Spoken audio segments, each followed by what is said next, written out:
on the payroll. Dear woman, nipa besa hasambi omuye adwuma under Youth Employment Agency. And I know friends a job for the job for him there. Abesa bosumi dunie. Why ye ntia omuka? Ebusian for aha Ghana SMTV GH. Make sure like, comment, subscribe, and no notification so that anytime videos of this nature are uploaded, you'll be notified. Ebusian for Youth Employment Agency. Youth Employment Agency. A agency be a share a buying. I say, one of the government agencies their responsibility in say they employ the youth, as the name suggests. Now, sa Youth Employment Agency no, omampeni ku full time na or they buy, and they have been in the system for long. I mean, they've been working with community protection and assistant and health workers and fire service. They have all those models.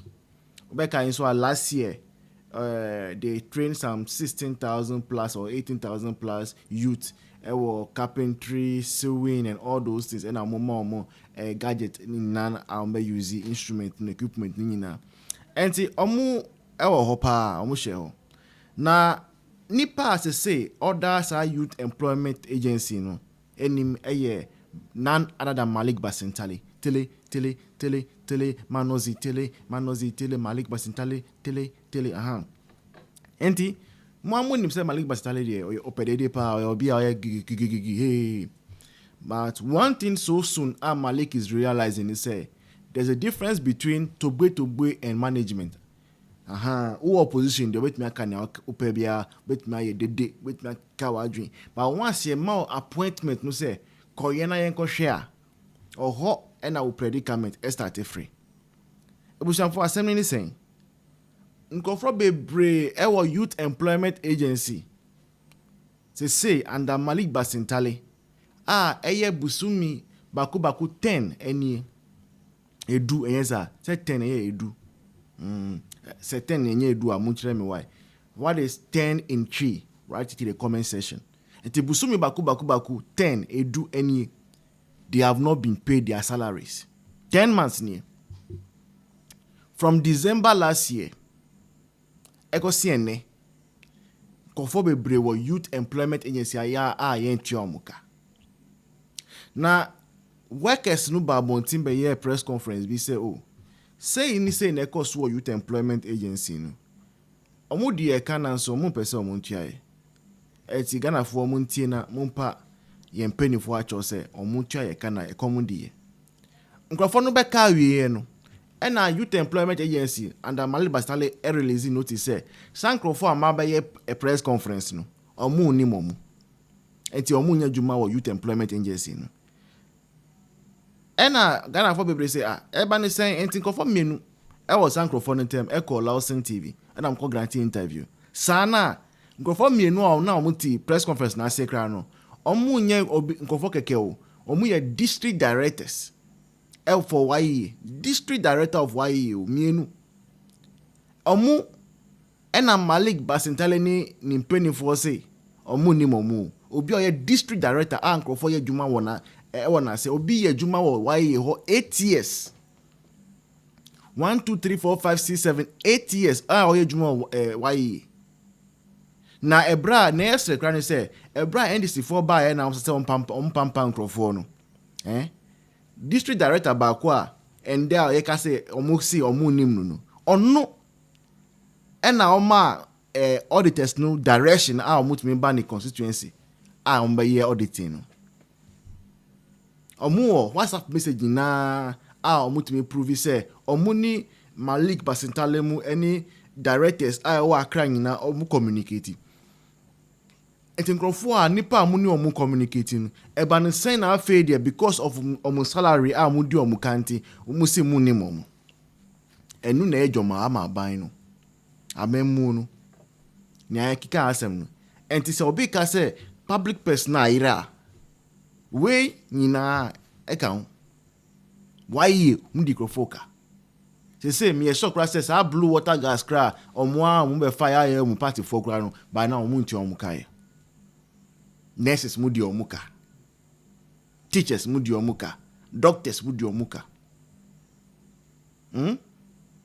Obia mu di omuka. Aden aban baako aba no. Aban baako aba no. Obusanfo enko hwe video no. Nti enam so kra wo mu for the ade. Ana why ampanim for so aba bontin. Ade abetu just ye ni obi aka o. Obi a oye why ni adwuma ni bia o dey pay road bia retuaka. Edi sansam na enam awonten anya no kra. Well, pani ono address press conference enra no ha. O say akwa be. Me just bra kwa me. Now okay. O say on the address the job for no. Okay. And a prince appear so e wa prince akwa ba. Now where? Nyame adom. O say e dey asema. Bra kwa me ma menchia woni watifo. Me asanteme anopai. Anopai boko ye adwumefo e wo youth employment agency. Ye ni adwuma na ye adwuma be mfie nwotwe kɔ ne nkunu so ni. Ebi mu ye mfie nwotwe, ebi mu ye mfie nsia. The least is 2 years. Na ye fa ye no ne contract staff. A free 2017. Somewhere 2024 an agency ni advert wa unkrata asem na umumfa as permanent staff. Memoir agency no e de ba bontia balance bra kwa me be man adansi nti you apply no na the whole Ghana nti obia ni date de man na o de call ye ko interview e won kan public service commission e be interview e je de se akọ interview abaye ho na agency no e free mu bi se ye ba ye ne ye boye homodin tiamra magye appointment letter na. In fact, agency no my hu say omonya financial grants from the Ministry of Finance. Ye woni nyina so ha nipa hasan omufa ye no. Eno so so ho adanse ni a mira me de betu die. Ye koye interview no ba na agency ni my appointment letters 2024. I be take effect from 2024. Okay. Yomu ya juma. Ya juma yintueka. Ama yani Yera Basintale CEO Mr. Edin Komose. Yera na ye Zoom meeting. Eno so ho voice wa ha se emre bebem na yebetimi agba. Edin Komo se Yera say ne tie na yakatu ama na February 2025. Yera ka che se enokra wabeto se ya ye recruitment ni ade na mi continue west anokwase me womne se na ebi mo nkrata anye ebi mo nso de ye enti no ohwehwe enkrata mu won mo de ye no owi obetu omuka oye audit no match o start ending of February owi match anode ye audit no ye audit ni wie ye no still na akatua na mane antenenka ana ye as staff yenim se muni odwuma pani ati adwumam na asemba mu use internal mechanism ana solve nti leadership me track rata command se ye right so ye audit ye but kan ne ye nyanti onka nti die na ekọ amakwasem ne se ye ram cheda mimu e papa bia ti ye dwendwen ho se ne ye mpam ranim ni a onu nim ra no ne mfa ya asem enkoto nanim na se bia mrani nim ba mu dia yewra be fie ampani ampa ye ko hu emranim ni e ma ne san twere ma yewra pacha no so nkrata ni miwra me de batu sa dance die ne de command se yakatua no ache onye na nka onhwentu eka na yasmo mobo emranim ni ne trend ye why yin so e respond through their legal department eno so ho dance na miwra me de ma no mu yese omu pesu omu contact omu stakeholders ne external branches na omu wia omu get back to lawyer no by end of June lawyer no betene mu nka na se hu be hia se omu be hia extension of time omu be ma lawyer ni no so aso ate twem sa June no ebekwa wiye June no eso pa ho yanti o munka ko July ni ekọ ye lawyer ni ho se mranim ni asemi o ma twa bibia ma wana o se da bi ama o san twa reminder eno nso ne bi atum se adansidie no ekoma o mu se enkomo se no munim di esemetem kan by end of June mentem kan eno nso so a o mu amu abien edidi mu afei ahokyere ne doso bra kwame tina ese friends and travel na yesrewura His Excellency John Dramani Mahua se ono ane ba enkasa na sabi bosumi edunia yakwa adwuma entue ka no bibini a ohun emobo no ntue ka enti ne no friends and travel enhye mu bra kwame okay enti mitieni ya why adwuma why for over 4 years mimi de my adwuma over 8 years over 8 years Mr. T May 15th na 8 years ni na mu wono begin na wakatu aba patcho ne ba enti die enti na for the past 10 months am I mi ranu de enim enti na eja yem duma mpanyi ye de koto ne ebi mu wo a 2024 ye recruit omo later part na ana meka se yenya per memoir agency ne de ba se yen apply no the agency was specific say I just saw no my adwuma not less than 1 year yeah manwa enti me for instance my adwuma with them for 8 years ti ano ne ni ready nkomo me ati ase say per memoir agency no dey advertisement no ebi mu qualify into obey audit owie audit mo betinenka qualify no ye betinenka in fact audit no mo the previous appointment letters yina by dating back from 2017 till 2023 yina no ye de kwache audit na se a minimi nuamo a ye share ya omude omo consent abase yenye nsentwefo nhyia mu ne de ye de nkrata akoye na say why years we twanetia ozo ni obi aka onya bi aka mi ra makenkan bi se makenkan bi obi a mo afade bi omo tua ne ka mi ra makenkan bi na onim omo release ayadwuma edibaye no I think say me share the first paragraph yenka say omo say CEO Azumi office February and it cannot be so the academy. We are not saying say Yera Malik Basintale the echo. It is youth employment agency the echo. Because they say order that. It precedes Honorable Basintale's appointment. And the Yanka say Yera Basintale bottoms come or the echo and to make eka. A youth employment agency over 10 months in Ukraine, meaning said the month of December come. He wasn't CEO then. And the Yanka say on in person. Secondly, third paragraph no yera why you say omum ko audit ni nyina no anokwasem nye no kre me ko audit ni bi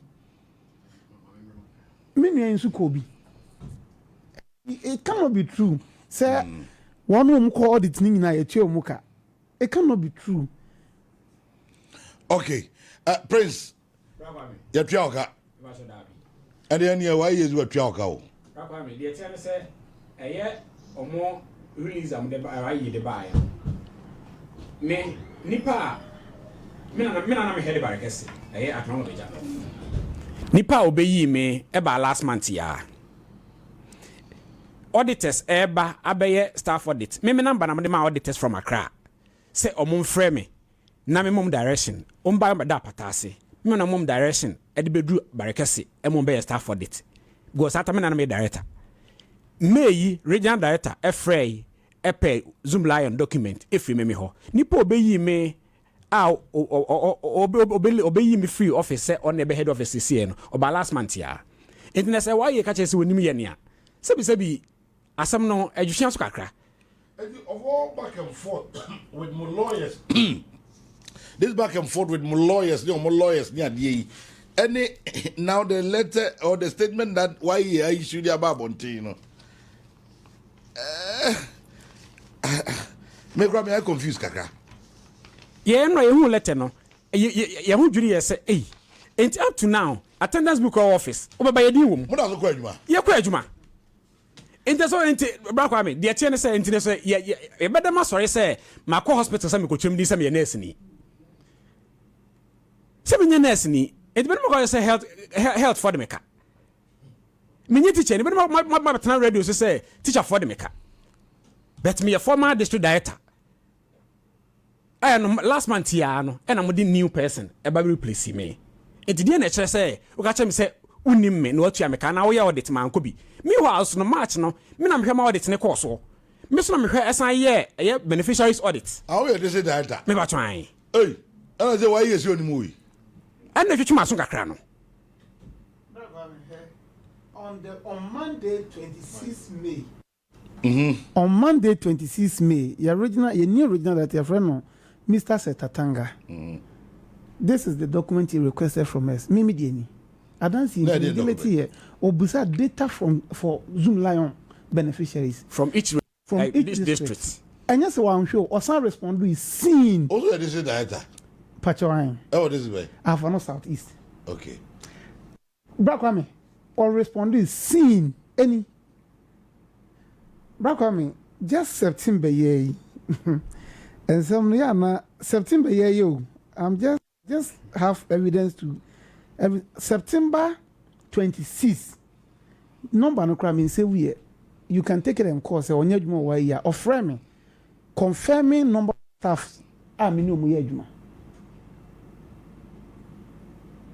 And it is I said the menu I can me teacher ni how do I go to GS somebody make come ntua and with this evidence I mean ya ni lawyer ni kasa emami ho kwan by close of day ya the Public Service Commission interview no mu ye no omo report ebe sende we have it etime di nkomanya back when the handing over note from the former CEO ebe sende the no can be say ye nim how corporate governance e ye 99% as ye ni agency e won to kwa ye banta na ye documents a any kwan say na ye ne sa but we work any bre so ye nim say good corporate government practices you started to solve the issues internally you will let us your come chief imam nina respectfully to intervene on our behalf